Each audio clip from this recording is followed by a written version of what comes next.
estamos juntos diante da presença de Deus, estamos juntos para ministrar ao coração dele a nossa adoração, o nosso louvor. E eu quero perguntar para você, qual é o louvor que você tem para dar a Deus nessa manhã? Pensa rápido, pensa rápido. Qual é o louvor que você tem a dar a Deus nesta manhã? Existe uma diferença muito grande entre louvor e adoração. Quando eu adoro a Deus, eu me centro em quem Ele é. E se você não conhece a Deus, é muito difícil você poder realizar diante dEle uma adoração profunda. Porque você não sabe centrar na pessoa de Deus. Então, toda vez que você pensa em adoração, você pensa em quem Deus é. E quando eu penso em louvor, eu penso naquilo que Deus faz. Naquilo que Deus faz. Então, qual é o louvor que você tem para dar a Deus nesta manhã? É bom saber que você e eu estamos com vida. É só você tocar na pessoa que está do seu lado que você vai descobrir que ela não é um espírito. Ela é de carne e osso como você. Então, assim, como nós não somos, nenhum aqui não está desencarnado, está em carne, uma coisa que é importante você lembrar que nessa manhã, Deus operou um milagre na sua vida e na minha vida, trazendo a nós mais um dia de vida. A palavra de Deus fala que Deus renova manhã após manhã as suas misericórdias. E as suas misericórdias renovadas são a causa de nós não sermos consumidos. Então, o grande louvor que você e eu temos para dar a Deus nessa manhã é pela vida. Dá para dar um forte aplauso ao Senhor por isso? Graças a Deus, pela vida, estamos vivos, estamos vivos. E Deus colocou um tema no meu coração que eu dei como, o tema é gente como a gente. Isso me faz lembrar de uma, como é que é, gente? Não de uma novela. Eu não sou deste mundo. Eu não sou deste mundo, gente. Eu não assisto novela. Sei a história de um monte, brincando. Mas eu esqueci o que ela é. Ela é atriz e também jornalista. Apresentou durante muitos anos o video show Gente como a Gente. Ela tinha uma maneira de Cissa Guimarães, aquela que quebra o coco, né, e arrebenta a sapucaia.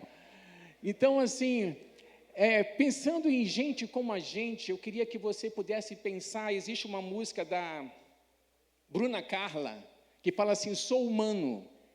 E aí, no refrão, ela diz assim, o meu sonho de chegar está tão longe. Sou humano e não consigo ser perfeito. Vem, Senhor, vem e me leva além. Aí quem sabe, aí depois os cantores cantam essa música. Então eu quero que você possa pensar numa frase que ela diz assim, sou humano e não consigo ser perfeito. Todas as vezes que algumas pessoas decidem-se por Jesus, uma das coisas que elas se cobram é perfeição. Uma das frustrações que algumas pessoas têm quando se convertem e chegam à igreja, é que elas chegam imaginando que todo mundo é perfeito. Elas chegam imaginando que todo mundo é santo.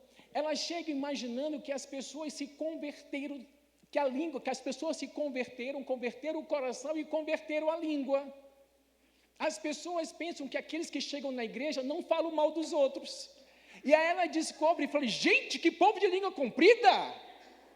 Aí ela descobre, aí ela se escandaliza. Como é que pode? Eu venho para a igreja, na igreja eu encontro pessoas que falam mal da vida dos outros, que se preocupam demais com os outros, que aí se preocupam também demais. Aí tem algumas pessoas que têm um problema de autoestima e falam assim, é um desfile de moda. Já ouviram isso, gente? Já ouviram isso? É um desfile de moda. Um já reparou? Não repete roupa. Todos os dias está com uma roupa nova. Está assim, está assado. Aí você descobre, meu Deus, é gente como a gente. É gente como a gente. Eu gosto muito quando Paulo escreve a carta de Coríntios. Não existe igreja mais humana e mais carnal como a igreja de Coríntios. E a Bíblia falando desta igreja, falava que não faltava a eles nenhum dom, não faltava a eles conhecimento, mas era um povo que lidava com o outro como qualquer humano. Tanto que Paulo fala, eu não dei esse texto para vocês, dá para colocar? Tanto que Paulo fala lá em 1 Coríntios, capítulo 3, versículo 1. Põe para mim aí, por favor. 1 Coríntios, capítulo 3. Está aqui. Eu tenho que virar. É isso mesmo. 1 Coríntios, capítulo 3, versículo 3. Momento só, gente. Deixa eu abrir aqui minha Bíblia. 1 Coríntios, capítulo 3, versículo 1. Momento só. Olha o que diz aí. Opa, aqui, momento só. Calma, crentes. É que eu não quero virar. Vamos lá. Diz assim: irmãos, quando estive com vocês, não pude falar como a pessoas espirituais, mas sim como se pertencesse a este mundo ou fosse criancinhas em Cristo.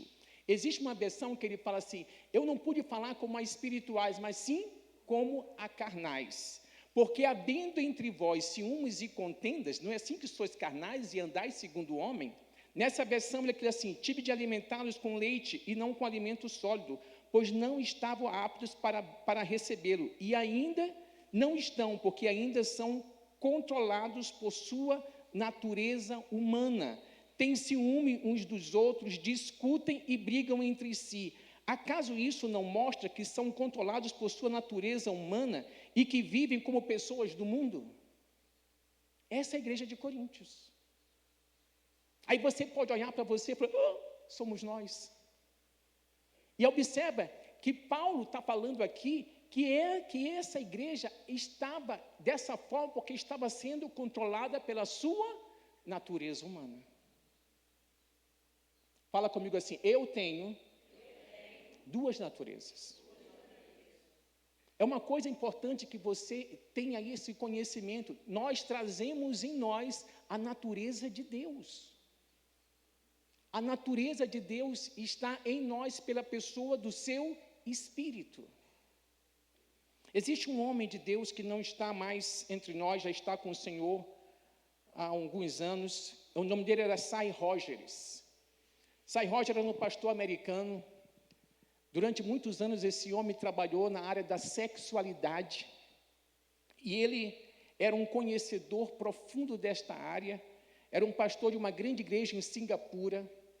E Sy Rogers costumava dizer, numa das ministrações dele, ele diz o seguinte: o cristianismo não é imunidade para a nossa humanidade. Vou repetir: o cristianismo não é imunidade para a nossa humanidade. Nós somos cristãos, mas continuamos humanos. E não existe coisa mais divina do que a humanidade de Jesus. Não existe coisa mais divina. E eu só quero lembrar para você de algumas situações que mostram para nós, que evidencia para nós a humanidade de Jesus. Lá em João capítulo 1, versículo 14, diz assim: assim a palavra se tornou ser humano, carne e osso, e habitou entre nós. Ele era cheio de graça e verdade, e vimos a sua glória, a glória do Filho único do Pai. Aqui mostra que Jesus assumiu a natureza humana. Jesus viveu na terra como você e eu vivemos. É bom que você tenha isso na cabeça e no coração, porque você olha muitas vezes para aspectos da vida cristã e você fala assim: eu não consigo viver isso. Eu não consigo viver esse padrão. Um outro texto, lá em Lucas, capítulo 2, a partir do versículo 1, vai falar do nascimento de Jesus.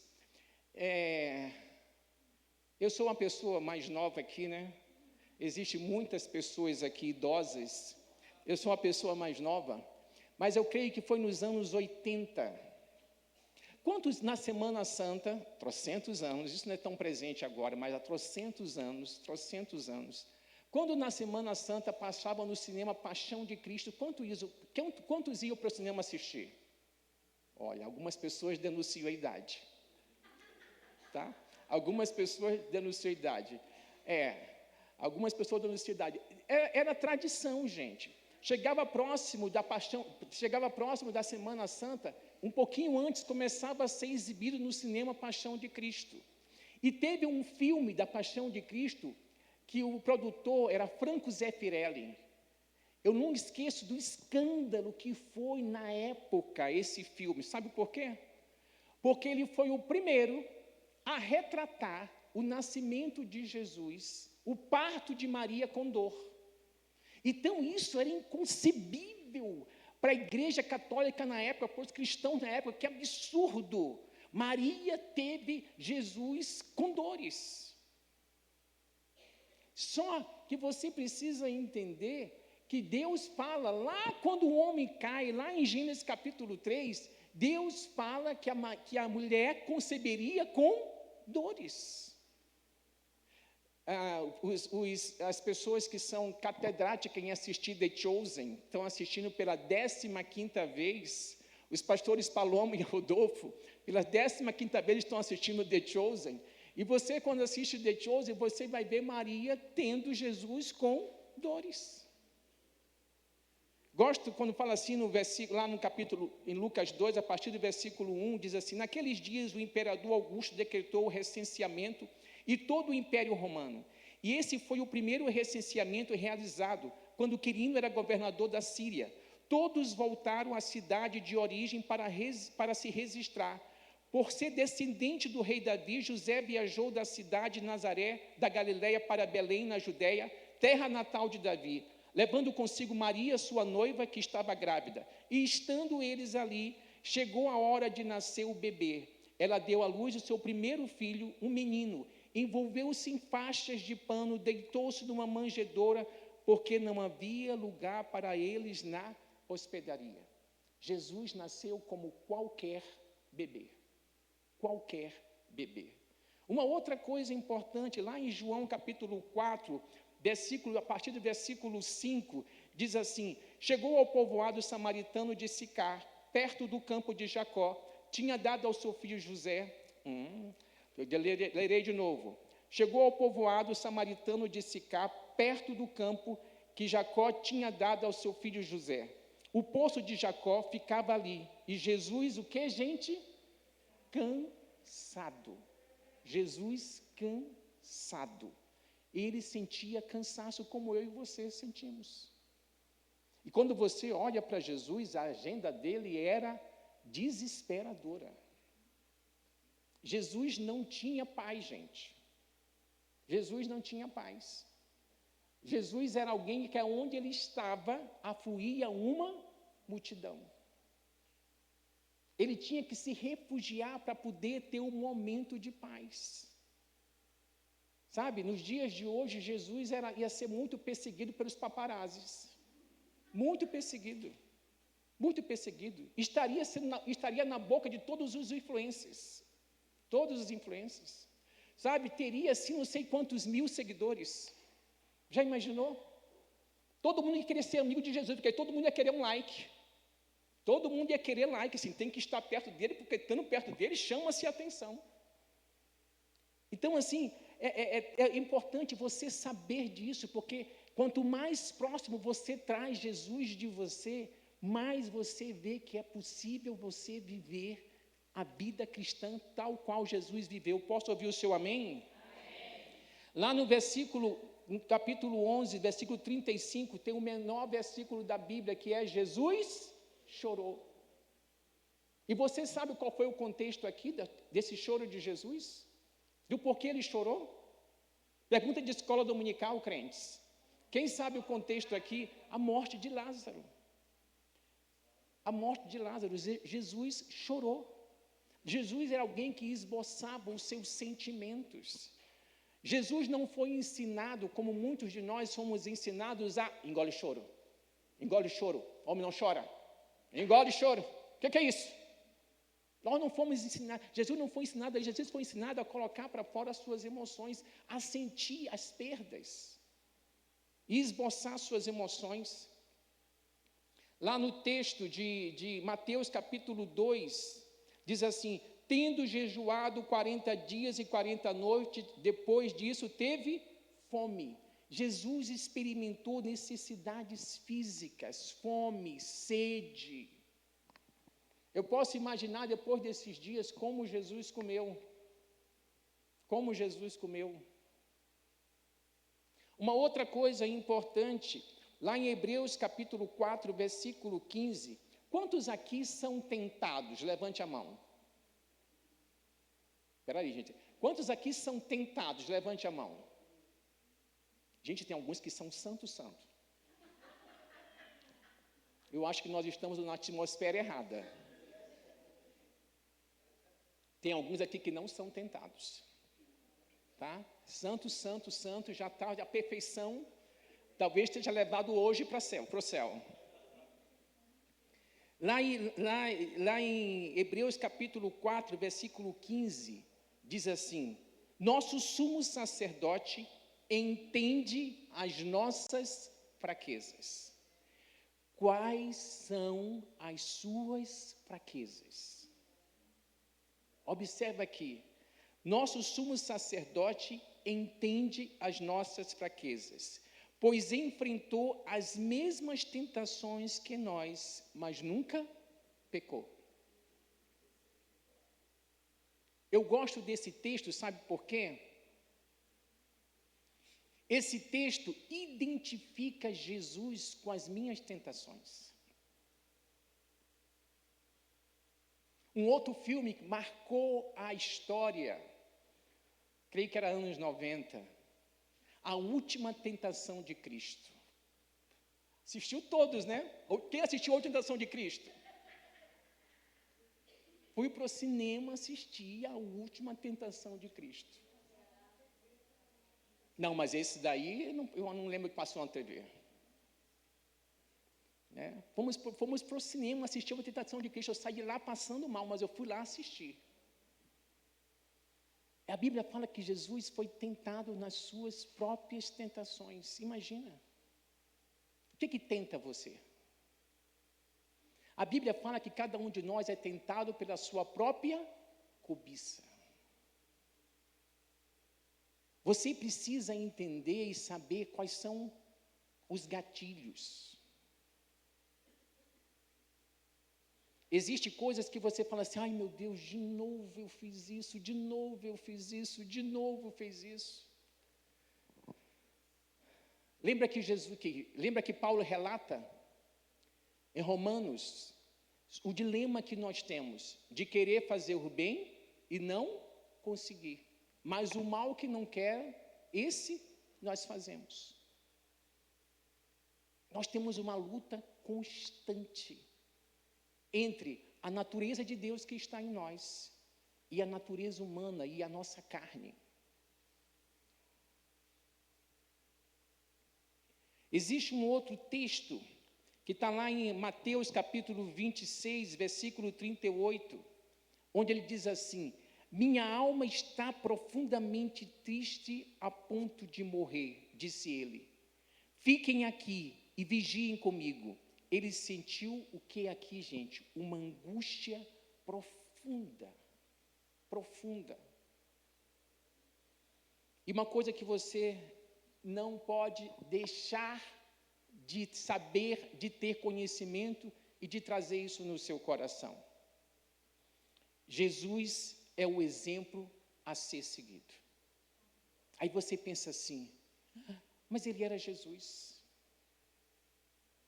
Eu sou Jairo, eu sou Carlos, eu sou Simone, eu sou Reinalda, eu sou Roberta.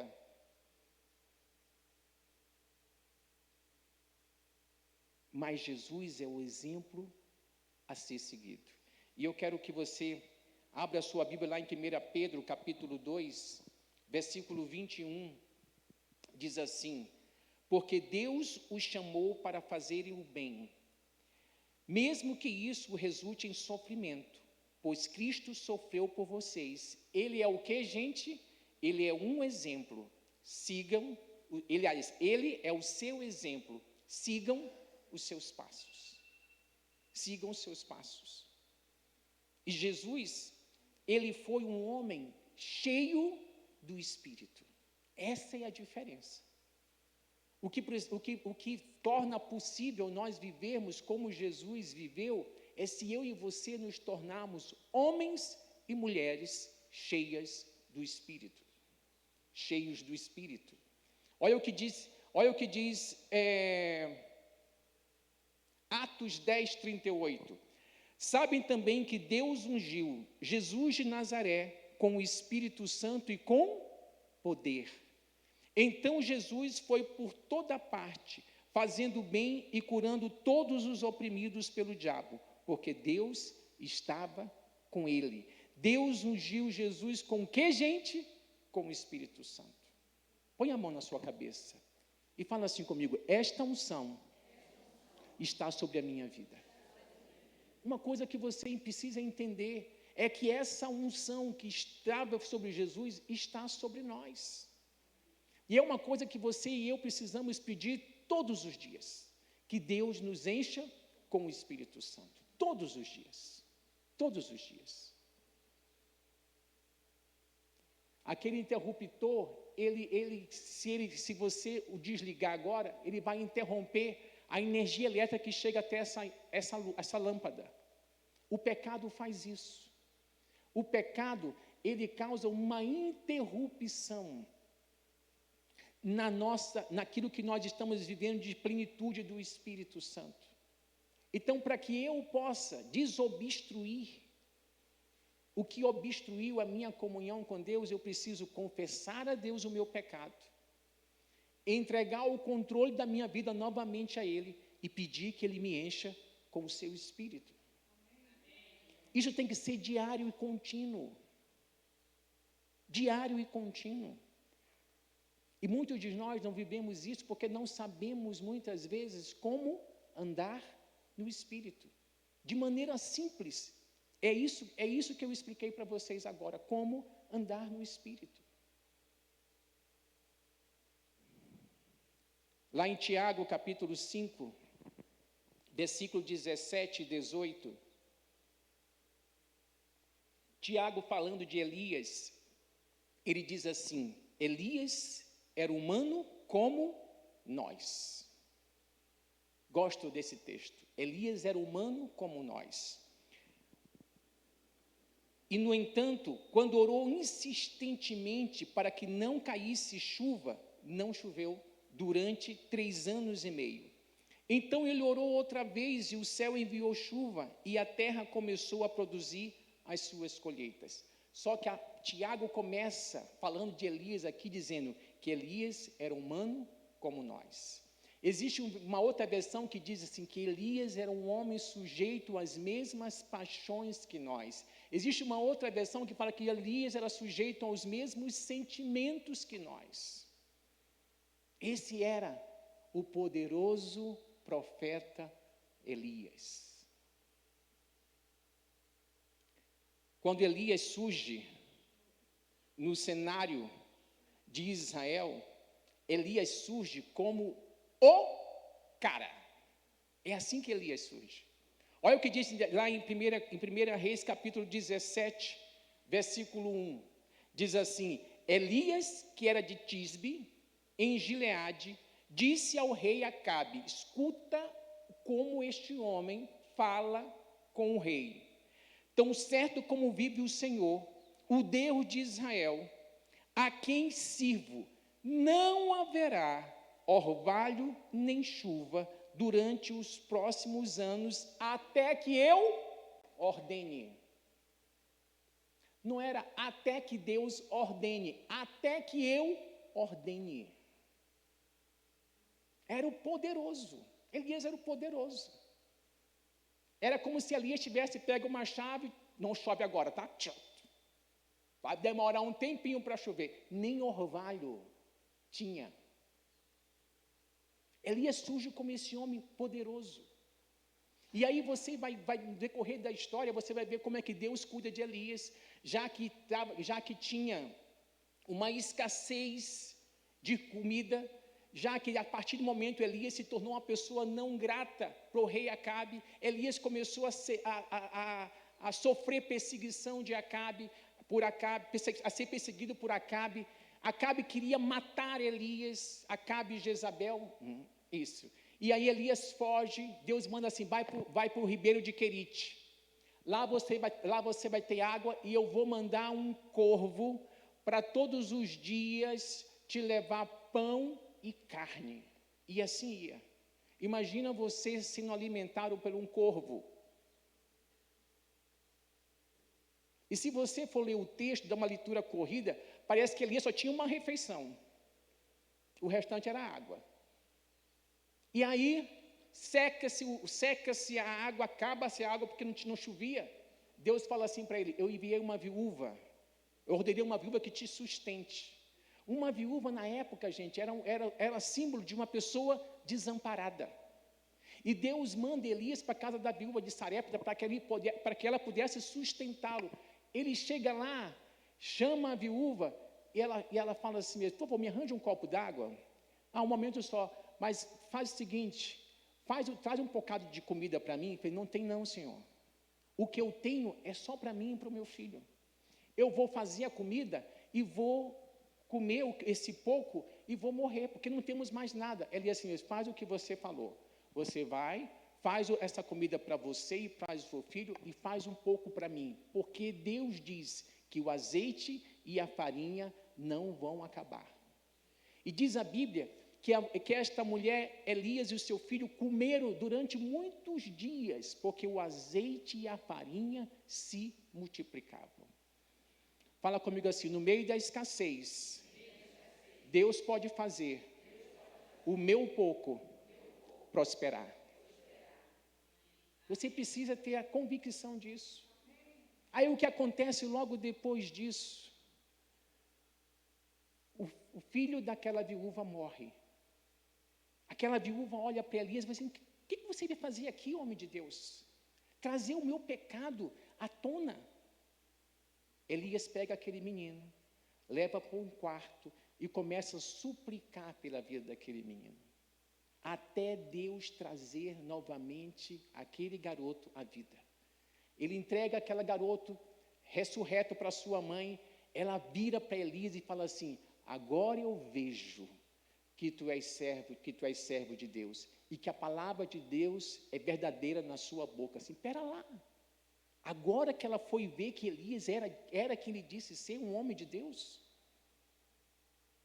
E esse homem era assim, os sinais desse homem, do ministério desse homem era poderosíssimo. E aí Deus vira para Elias e fala assim, vai chover sobre a terra.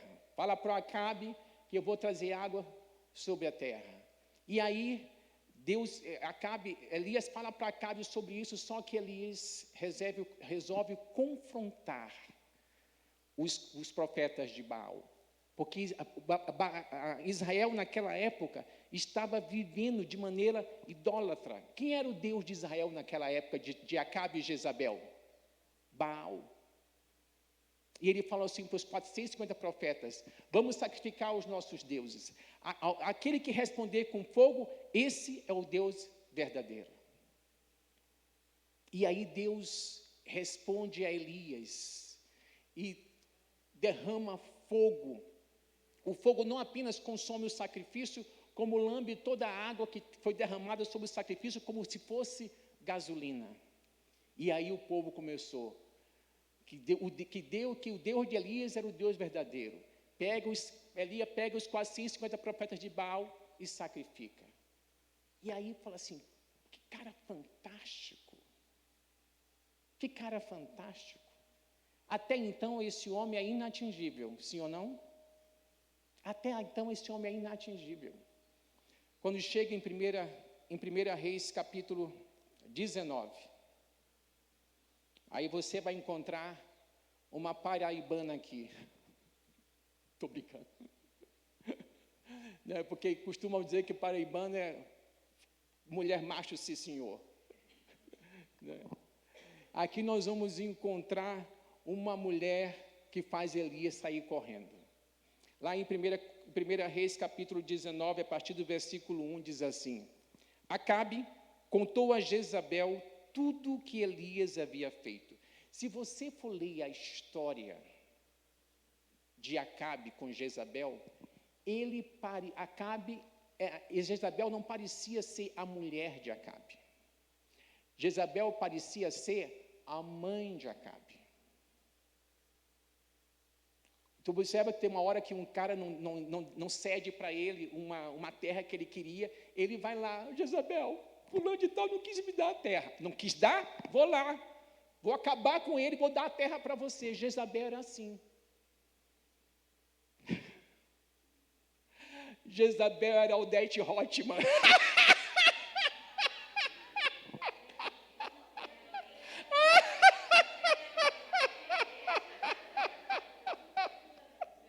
Ai, escandalizei meio mundo agora.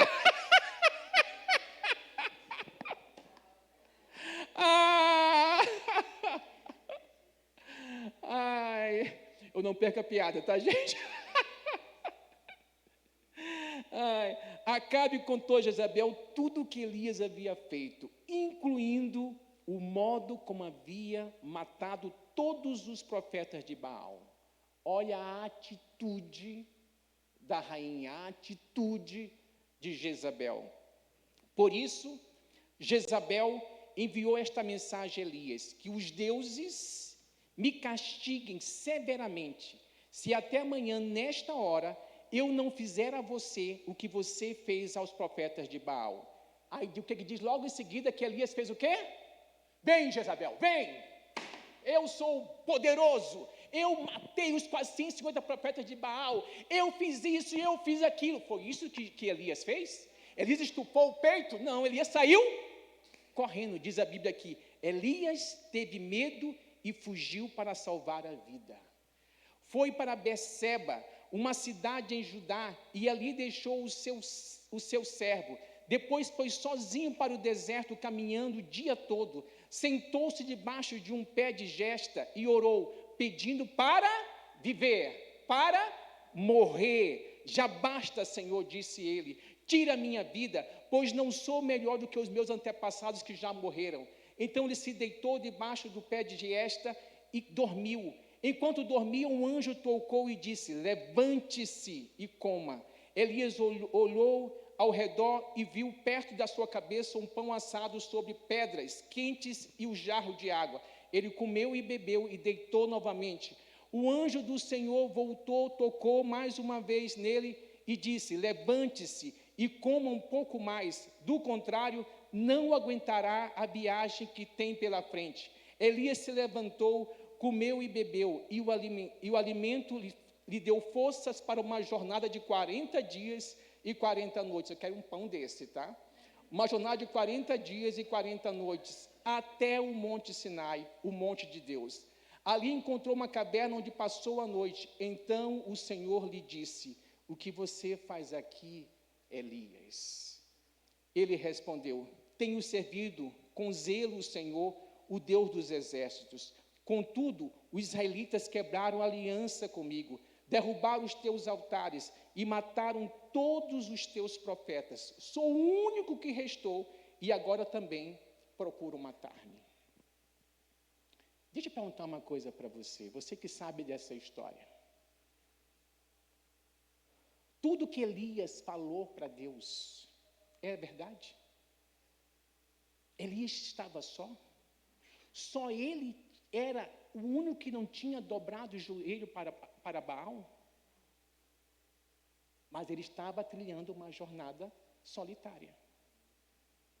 Uma das coisas que é bom que você possa entender é que Elias sofreu ao enfrentar os 450 profetas de Baal.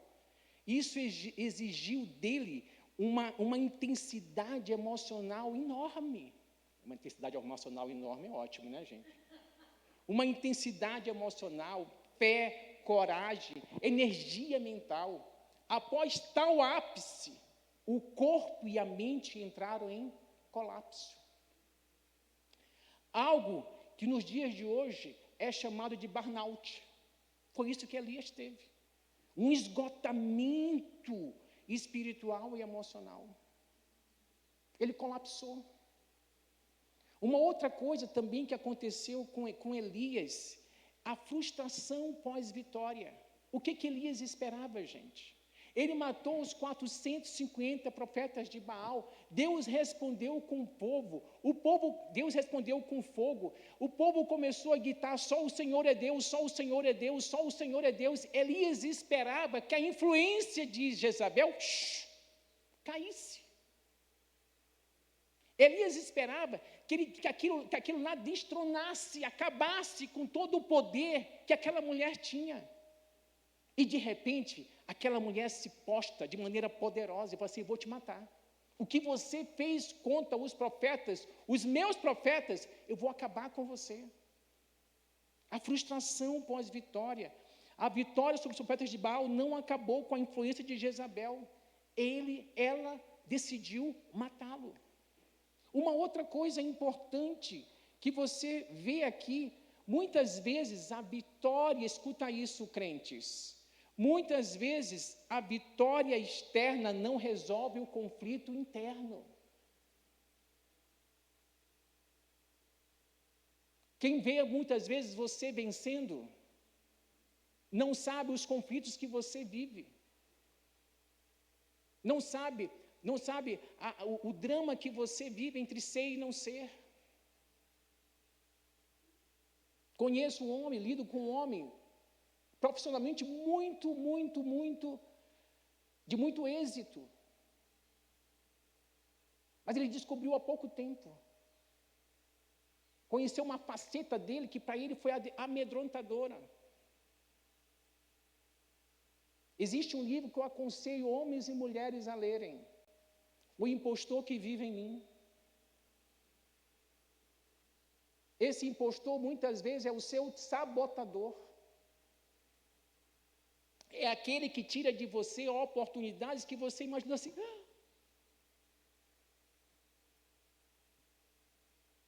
O que eu gosto muito de Deus é que Ele não quer desfazer a nossa humanidade, mas Ele quer que a nossa humanidade seja vivida debaixo da unção do Espírito Santo. Porque Jesus foi muito humano. Deus não escondeu a fragilidade de Elias. Deus não escondeu a fragilidade de Pedro. Deus não escondeu, olha que coisa mais interessante. Tomé é conhecido pelo quê, gente? Tomé é conhecido pelo quê, gente? Pela sua incredulidade. Mas observa, quando Jesus se manifesta para os discípulos, e se manifesta para Tomé, e fala que era Jesus ali na frente dele, ele tinha falado antes, mas se eu não tocar, de modo algum, crerei. E quando Jesus se manifesta, ele fala assim: Tomé, pode tocar. Deixa eu te falar, querido, assim como Jesus tratou da incredulidade de Tomé, Jesus quer tratar da sua incredulidade, da minha incredulidade. Pedro, impossível. Jesus falando que as pessoas iam deixá-lo, que os discípulos iam deixá-lo só, ele falou assim: eu jamais vou te deixar só, eu jamais vou te negar. Ele falou assim: querido, antes que o galo cante, você vai me negar 3 vezes. Mas você vê aquele Pedro chorando arrependido, aquele Pedro sendo cuidado por Jesus, para ser restituído à posição que Jesus tinha escolhido, que ele fosse seu discípulo, aquele que ia dar continuidade ao ministério dele. Deixa eu te falar, querido, não importa a fragilidade que você tem, Deus quer a sua disponibilidade. Posso ouvir o seu amém? Se você for disponível, se você estiver disponível, Ele quer usar você aonde você está e como você está. Posso ouvir o seu amém? Posso ouvir o seu glória a Deus? Você precisa crer nisso, crente. Você precisa crer nisso. Uma outra coisa importante na questão de Elias, isolamento social e a falta de apoio. Elias se isolou dos outros profetas. Elias se achava talvez tão bom, e Elias, eu acho que ele tinha uma dificuldade de se relacionar com as pessoas. Ai, esse povo me dá agonia. Quantos têm crises com crente aqui? Levante a mão. Ninguém levanta a mão. Quantos têm crises? Quem tem crises com crente, levanta a mão. Gente, eu tenho crises com crente. Na verdade, desde que me converti, que eu tenho crises com crente. Mas, gente, sabe por quê? Porque nós temos que aprender a lidar com a imaturidade do outro. E os outros têm que aprender a lidar com a nossa imaturidade. E aí nós vamos de crise em crise nos aperfeiçoando.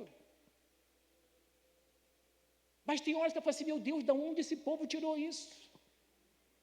De onde esse povo tirou isso? Então nós temos crises existenciais. Ai, você está em Deus, você tem crise existencial.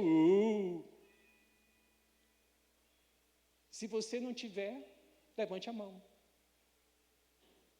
Nem tudo ainda é aquilo que nós desejamos que seja.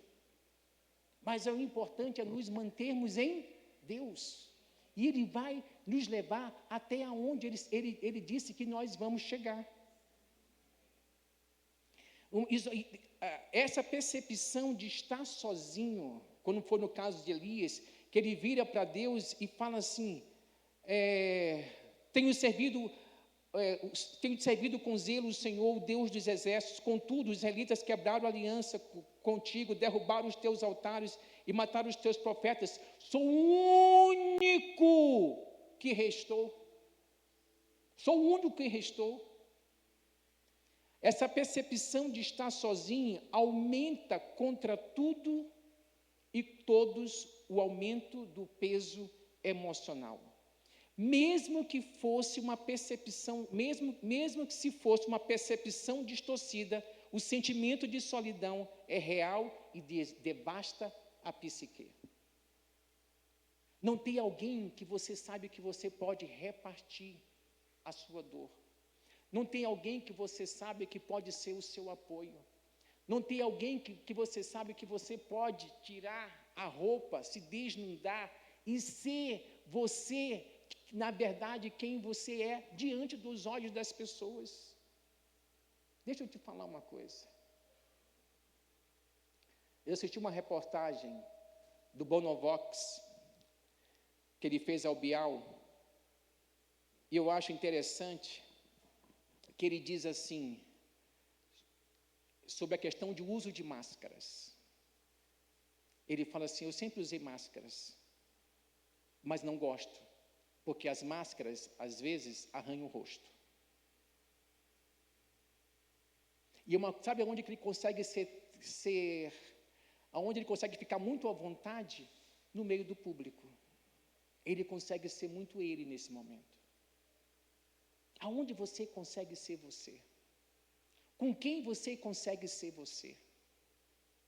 Quem é que conhece você debaixo dessa indumentária que você está usando, que você usa todos os dias? Quem é que conhece você? Nós temos impressão, às vezes, que se as pessoas verdadeiramente saberem quem nós somos, elas não vão gostar tanto. Aí que você vai saber quem de fato gosta de você, quem de fato são os seus amigos. A crise de Elias, que até a crise de Elias nos diz o seguinte, que até os mais fortes quebram. Escuta isso. A crise de Elias nos diz que até os mais fortes quebram. E tudo bem. Ele enfrentou um colapso emocional após o auge, algo natural e humano. E como é que Deus o restaurou? Primeiro, cuidando do corpo dele. Deus alimentou Elias, ensinou Elias a cuidar do corpo dele. Elias come, dorme, bebe. Elias come, dorme, bebe. Deus teve que ensinar Elias a cuidar do seu corpo. Nós estávamos ontem com a pastora Josi, e ela fez a batata frita, e nós estávamos comendo batata frita e molhando no ketchup. Nada saudável. E a gente brincando assim, e a gente brincando um com o outro, nada saudável. Mas nós temos que aprender a cuidar do nosso corpo. Cuidado com o corpo. A escuta, aprenda a ficar em silêncio. Como é difícil nós ficarmos sozinhos conosco mesmo. E Deus ensinou Elias isso. Na caverna, Deus só se manifestou num vento silencioso. Deus se manifestou.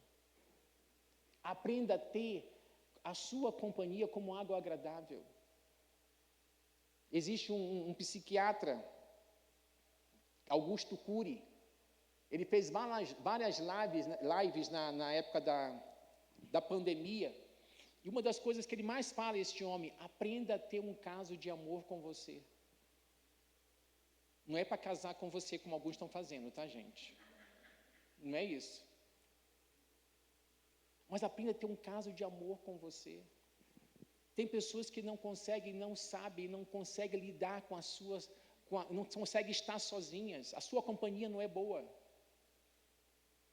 Se a minha companhia não é boa, eu vou terminar pesando quem está comigo. Porque eu vou querer toda a atenção, eu vou querer todos os holofotes que a pessoa tem voltados para mim. Olha para mim, olha para mim, olha para mim, olha para mim. Deus renovou o propósito de Elias. Deus faz Elias assim, você vai sair daqui, vai ungir um rei, você vai sair daqui, vai ungir um substituto seu que é Eliseu. Deus renovou o propósito dele. Talvez você precisa renovar o seu propósito. E Deus ajudou Elias a se reconectar com as pessoas. Ano passado eu fiz uma viagem para São Luís do Maranhão, e eu fui não só para visitar a minha terra e a minha família, mas eu fui para me reconectar com a minha família, porque eu tinha me desconectado deles. Eu fui para me reconectar. Então talvez você precise se reconectar com pessoas, reconectar com amigos, reconectar com família. Foi assim que Deus restaurou Elias. Observa bem, Deus não descartou Elias na sua crise. Ele cuidou, ele ouviu, ele reorientou e ainda o chamou pelo seu ofício, o chamou de profeta. Mas Elias era gente como a gente. Era homem sujeito aos mesmos sentimentos. A minha pergunta para você, pessoal do louvor pode vir, a minha pergunta para você é se o fato de você ser humano tem impossibilitado você de servir a Deus como Deus quer que você sirva. O fato de você ter as pendências que você tem, como eu também tenho as minhas pendências, de que forma isso tem sido um empecilho para que você esteja disponível a Deus? Deus quer que você e eu nos disponibilizemos na sua mão. Deus não está pedindo para você, Gustavo Tunte, seja perfeito. Deus está falando para você, esteja disponível. Esteja disponível. Quando nós olhamos todo o sobrenatural da vida desses homens, da vida de Pedro, da vida de Paulo, da vida de Elias, da vida de Eliseu, da vida de Jesus, é Deus falando para você, você pode viver assim intensamente. Talvez você precise ler livros que aqueçam o seu coração. Compra um livro, esqueci agora o nome do autor, mas compra um livro chamado Quando o Céu Toca a Terra. Quando o céu toca a terra. Sabe, procura livros que possam aquecer o seu coração. Vai ler sobre os heróis da fé. Existe um livro chamado Heróis da Fé. Um dos primeiros livros que eu li quando eu me converti, Heróis da Fé. que vai contar a história de vários homens de Deus e como esses homens deixaram um marco na história pela sua fé em Deus. Como é que está a sua vida? Quero que você fique em pé no seu lugar.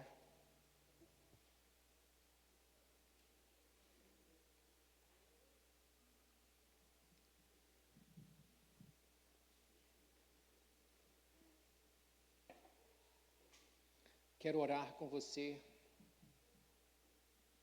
Quero orar por você. Senhor, nós queremos colocar o nosso coração diante de Ti. Nós reconhecemos, ó Pai, que nós precisamos do Senhor. Nós não somos perfeitos, mas estamos caminhando para a perfeição em Ti. E nesse caminhar, Pai, o que o Senhor requer de mim, de nós, é que nós sejamos, ó Pai, estejamos disponíveis nas Tuas mãos. O desejo do Teu coração, Senhor, é uma entrega total da nossa parte a Ti.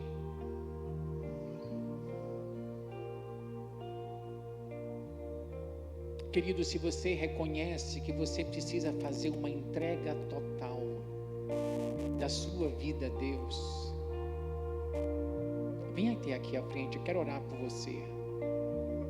Não costumo fazer isso, mas eu sinto no meu espírito uma ação de Deus nesse sentido. Deixa eu orar pela sua vida, deixa eu abençoar a sua vida.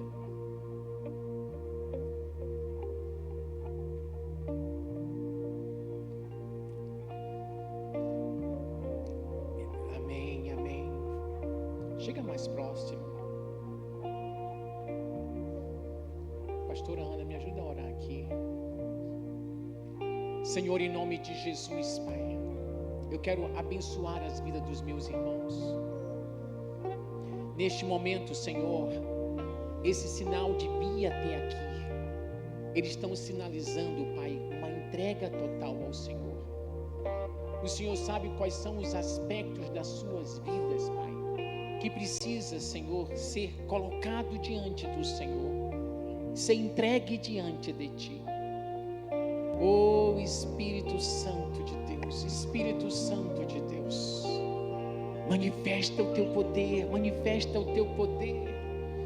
Oriamai, Shurianduia, Shurianduia Maias, Orianduia, Shurianduia Maias, Situia, Irianduia Maias. Oh, Espírito Santo, Espírito Santo, Espírito Santo, vem, vem, vem, vem, Espírito Santo. Urianduia Maias, Shurianduia Maias, Sirianduia Maias. Põe o Teu fogo aqui, Pai, põe o Teu fogo aqui. Urianduia, Shurianduia Maias. Oh, Deus de poder. Urianduia Maias, Situia Maias, Irianduia Maias, Shurianduia, Shurianduia Maias. Manifesta o Teu poder, manifesta o Teu poder, manifesta o Teu poder, manifesta o Teu poder, Senhor.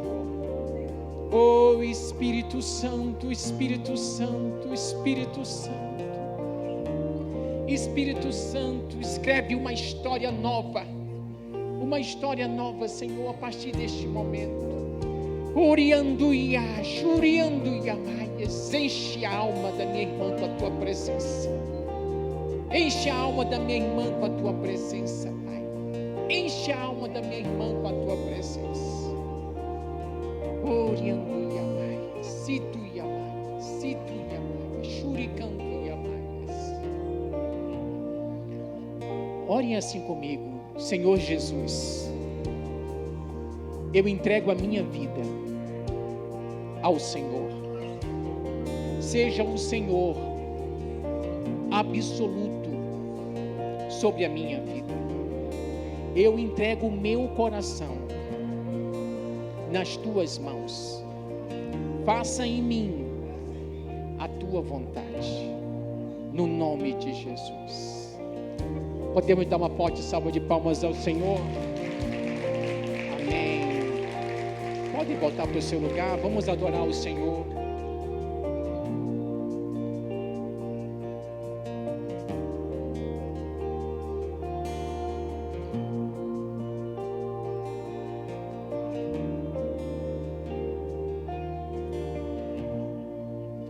Tu provês o fogo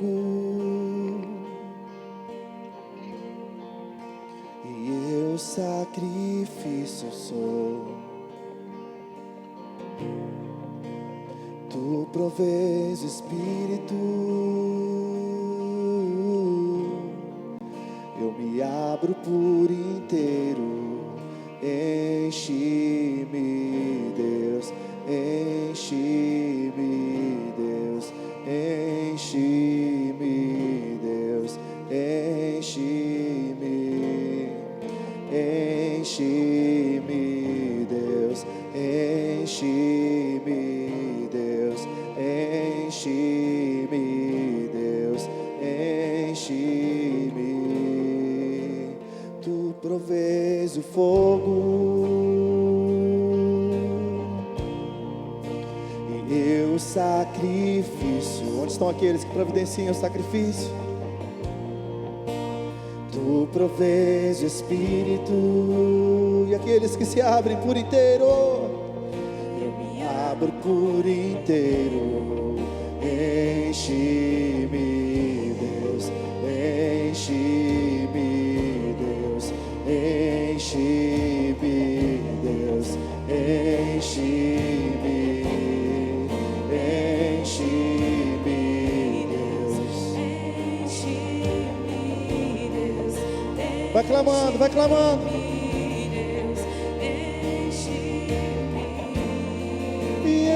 Enche-me, Deus.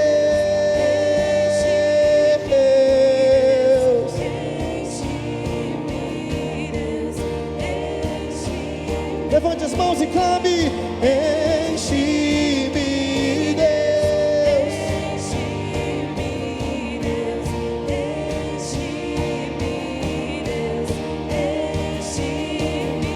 Enche-me até transbordar. E enche-me e até transbordar. Derrama a tua glória, derrama a sua glória. E enche-me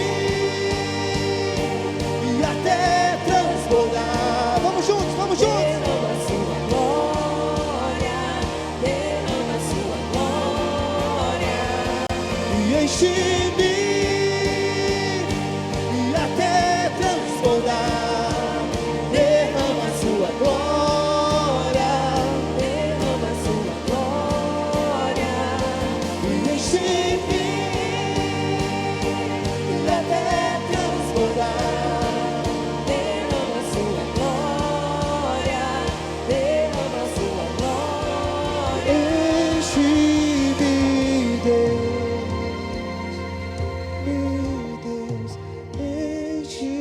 Põe a mão no seu coração. Senhor, nós queremos rogar a Ti, ó Pai, que o Senhor esteja nos enchendo. Sabemos que a única maneira de vivermos uma vida que agrade ao Senhor é se nós a vivermos cheios da Tua presença, cheios do Teu Espírito Santo.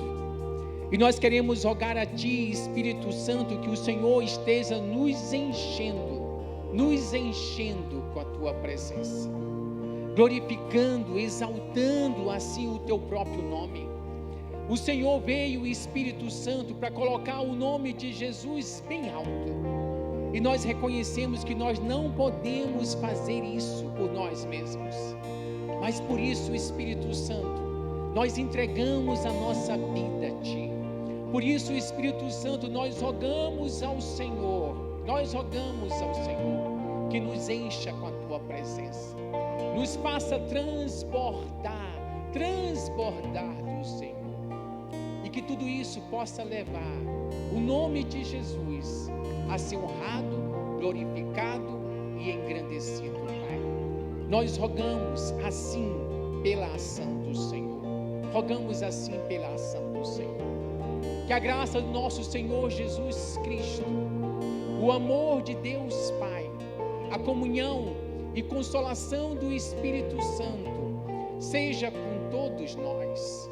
Que o Senhor dê ordem aos teus anjos para estarem nos guardando em todos os nossos caminhos. Que o Senhor esteja nos escondendo do homem mau, nos tornando invisíveis aos olhos do inimigo. E porque nós temos semeado diante do Senhor, que o Senhor nos abençoe com uma colheita.